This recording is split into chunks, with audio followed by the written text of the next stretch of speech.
My 7-year-old niece called suddenly on the phone. Run away now. Bewildered, I listened as she added something even more surprising. Don't go near your husband. When I put my niece's mysterious phone call on speaker, I was leaning out on the balcony taking photos. Suddenly, I noticed my husband right next to me, wearing an eerie smile. Wait, why? And then, my body was pushed off the balcony, suspended in midair. I'm Charlotte, 28 years old. 3 years ago, I married David, who is the same age as me. About a year and a half ago, just when we were discussing having children, he had a traffic accident and became paralyzed from the waist down, leading to a wheelchair-bound life. Since his discharge from the hospital, he's been withdrawn, and our conversations as a couple have dwindled. Moreover, ever since I started working to support our household, I've felt like David is avoiding me somehow.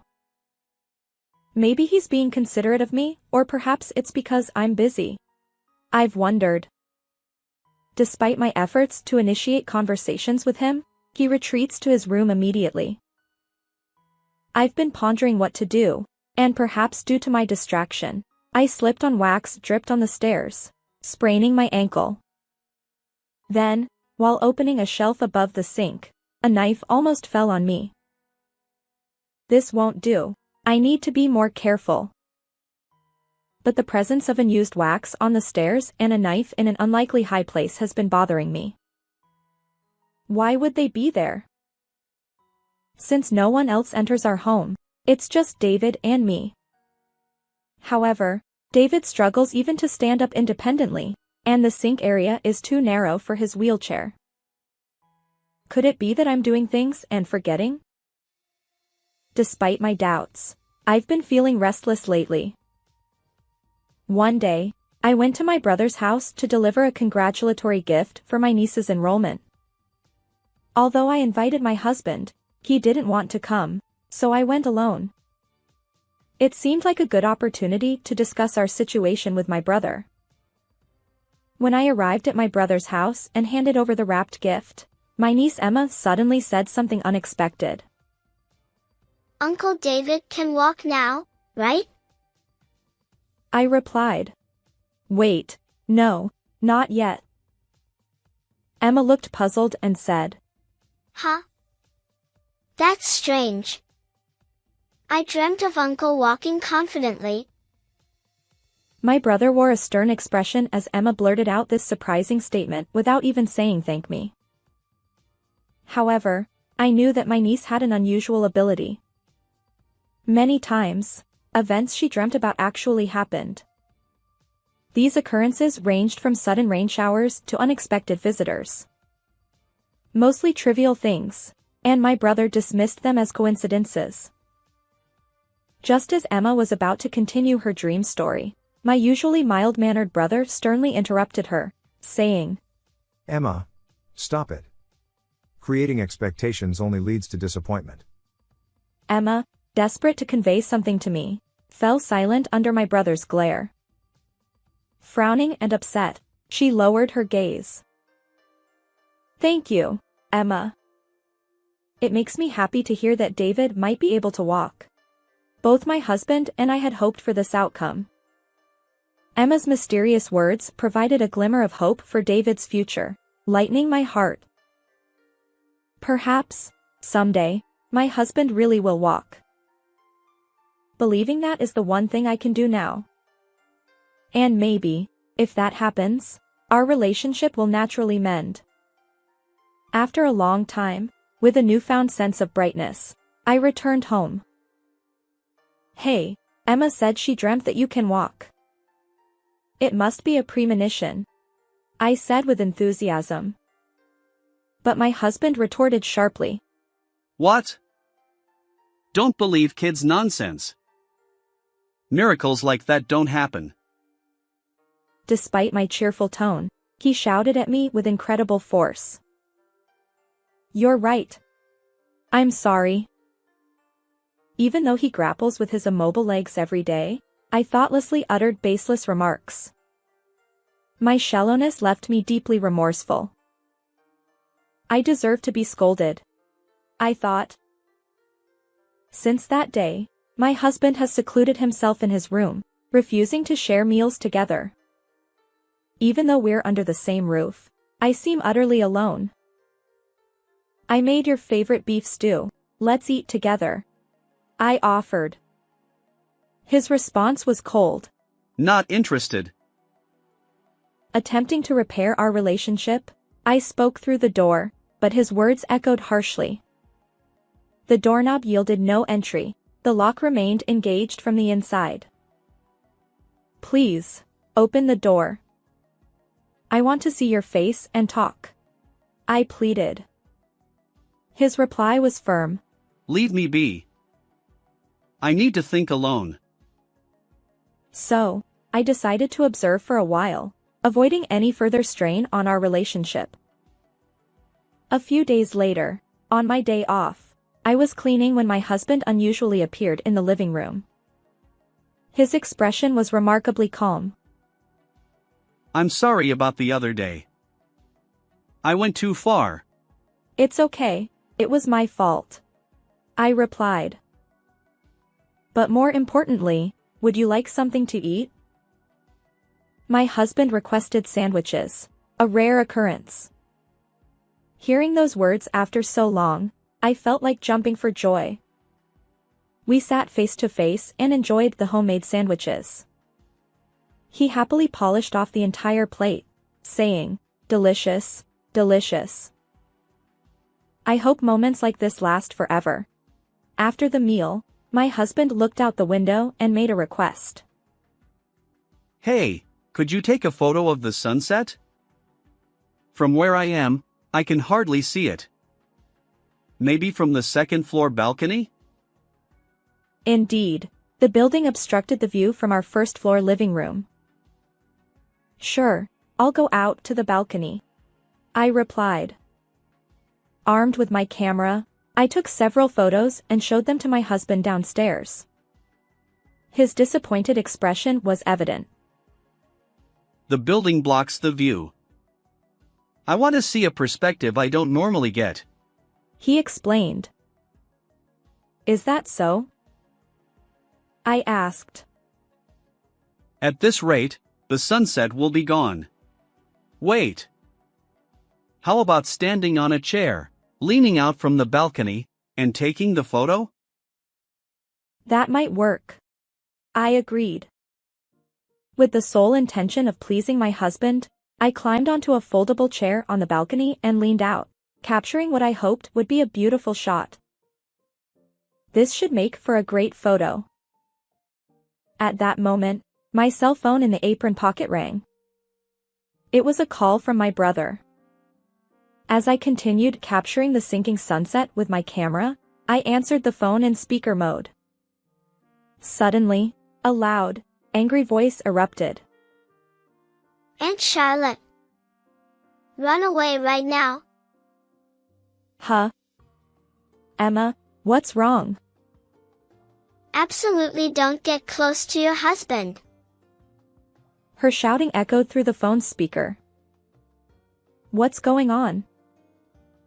As I puzzled over the situation, I heard a murmured voice saying, "Unnecessary interference."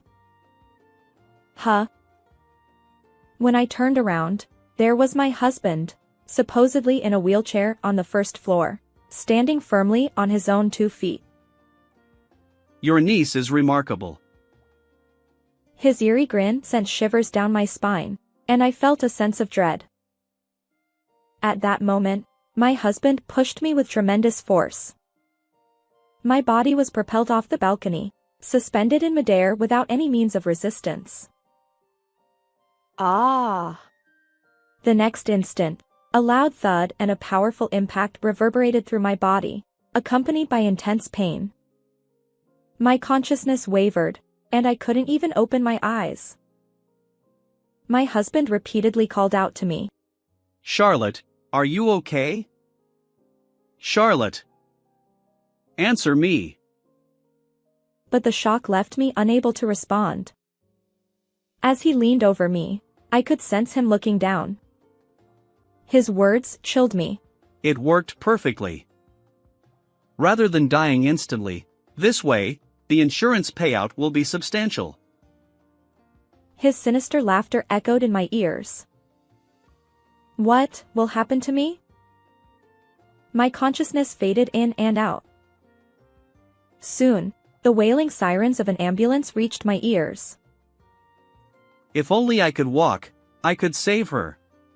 If anything happens to my wife, I won't be able to go on. Please, just save her life. My husband implored tearfully as the paramedics arrived. And then, I lost consciousness completely. How long has it been? I found myself lying on the hospital bed. I'm glad you're okay. My husband said tearfully as I lay on the hospital bed. Apparently, the rain yesterday had softened the ground in our yard, acting as a cushion when I fell, resulting in only a broken arm. You'll need a few days of hospitalization due to the head injury. Rest well. He added, gently stroking my head. What on earth is going on? But the events replayed in my mind, the horrifying voice of my husband, yet the man before me now seemed like a completely different person. Why did you push me off the balcony? I blurted out. What are you talking about? His eyes flickered momentarily. You probably imagined it due to the shock from the injury. Don't dwell on strange thoughts, just rest. He replied sadly. Then, he retrieved the camera I'd used to capture the sunset from his bag. Leaning out from the balcony was dangerous. I don't know what you were photographing, but this camera's screen is shattered and unusable. He tossed the broken camera into the trash bin in my hospital room. Yet it was my husband who had asked for the sunset photo.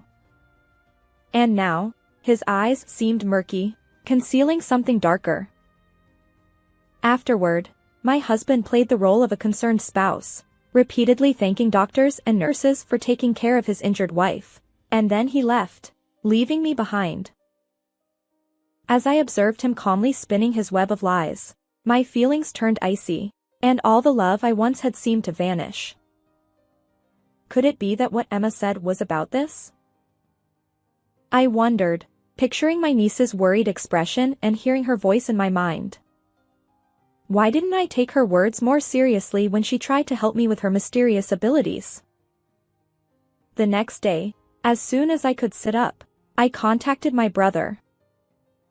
Charlotte, are you okay? Thank goodness. He exclaimed. He had been worried after hearing my screams during our previous phone call. When I informed him about my broken arm and hospitalization, he promised to come right away. My brother arrived at the hospital with my niece in tow. Emma, her eyes filled with sadness, gently stroked my arm, which was encased in a cast. She revealed something surprising.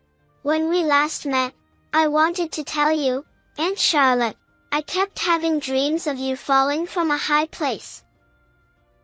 It seems Emma was right, I replied.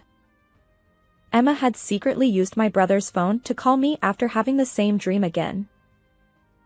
My brother apologized, saying, I should have listened more carefully to what Emma was saying. He continued. From the tone of your phone call, I pieced together most of the situation.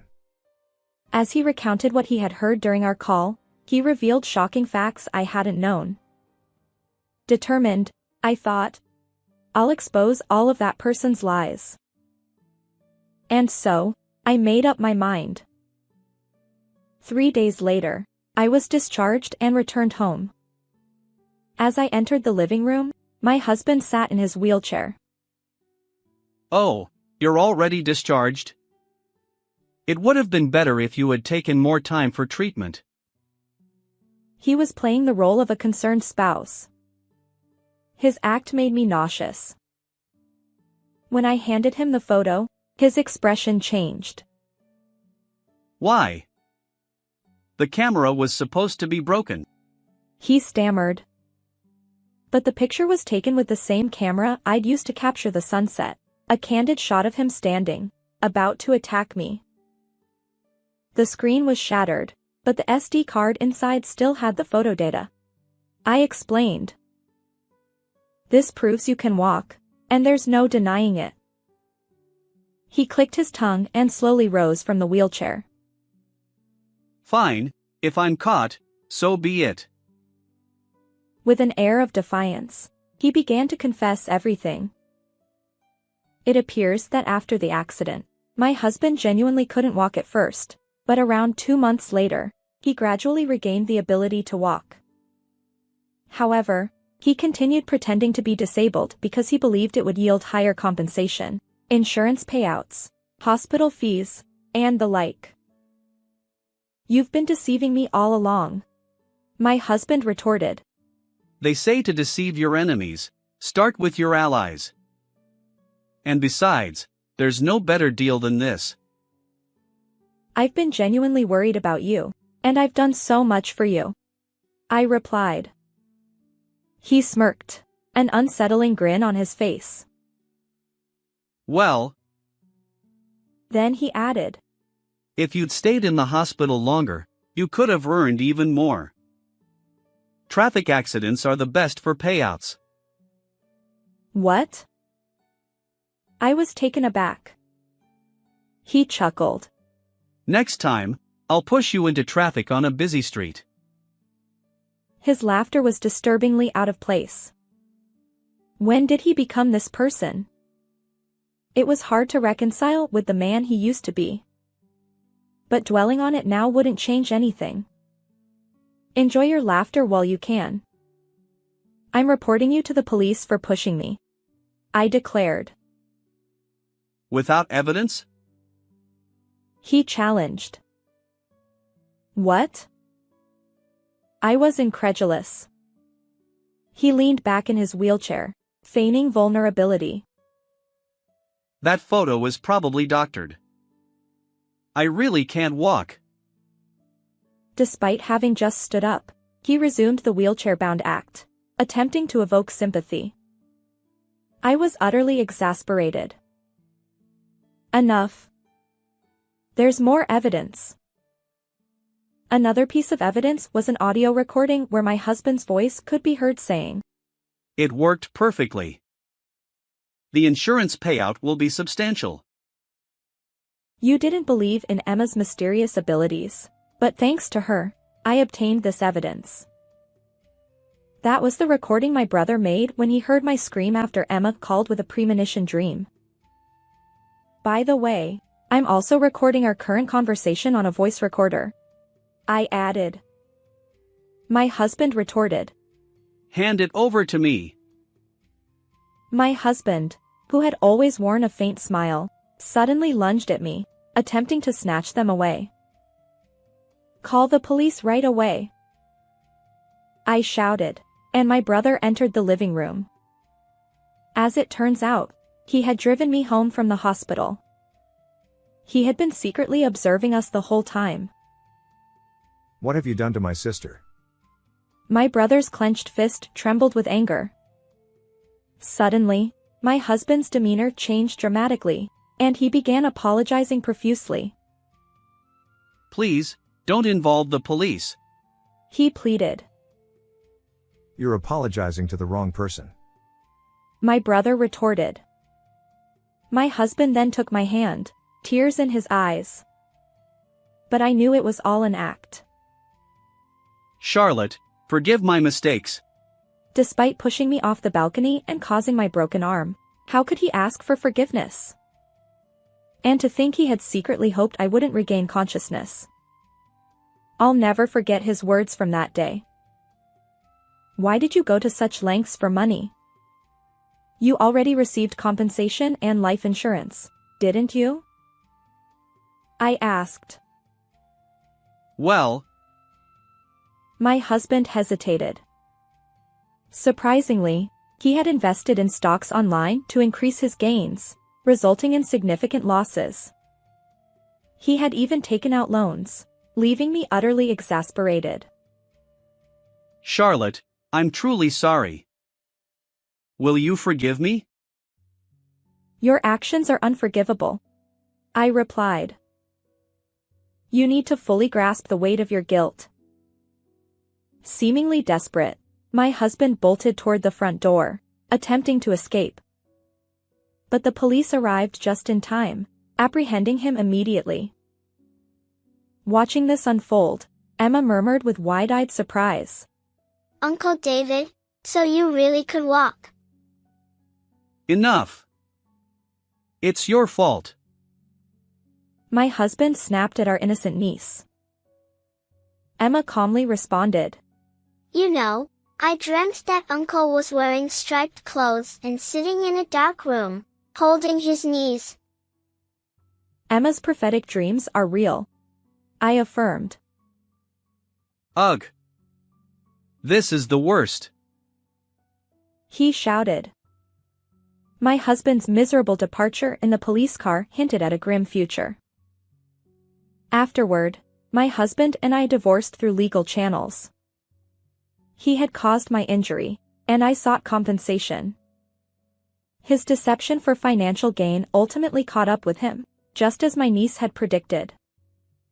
Furthermore, all the ill-gotten money will be reclaimed, and after serving his sentence, he is obligated to repay the full amount. I hope he lives with remorse for deceiving others from now on. I returned to work about a month and a half later, my broken arm healed. Occasionally, I share meals with my niece, who still dreams of the future. According to Emma, I'll meet a wonderful man and walk through life with him. I choose to believe in that bright future. How did you find this story? If you enjoyed it, consider subscribing to our channel. Until next time.